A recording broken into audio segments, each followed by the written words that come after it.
আসসালামু আলাইকুম। নতুন একটি ব্লগ নিয়ে চলে আসছি।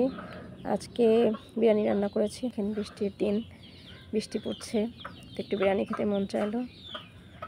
রান্না করে দিলাম। প্রথমে মশলা কষাচ্ছি, তারপরে মুরগি কেটে কেটে সুন্দর করে ভুনা করে নিচ্ছি, মাখিয়ে নিচ্ছি। যে মশলা সুন্দর বিরিয়ানি মশলা, এই মশলাটা দিলে আমার কাছে মনে হয় ঘ্রাণ হয়, ভালো লাগে। যাই হোক,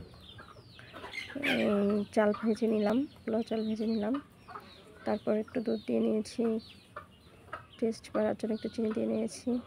রান্না যখন হয়ে এসেছে, মাংস পোলাও ভাতটা আগে হয়ে গেছে, মাংসটা একসাথে মিলিয়ে দিয়েছি। যে দেখেন মিলাচ্ছি, এভাবেই আমি আমার বিরিয়ানিটা রান্না শেষ করলাম।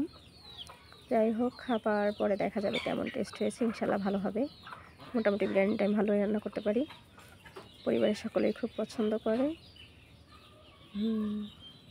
আমার মেজো বড় ছেলেটাও অনেক পছন্দ করে বিরিয়ানি গান। যাই হোক, সকলে ভালো থাকবেন, আমার জন্য দোয়া করবেন, পাশে থাকবেন। আল্লাহ হাফেজ।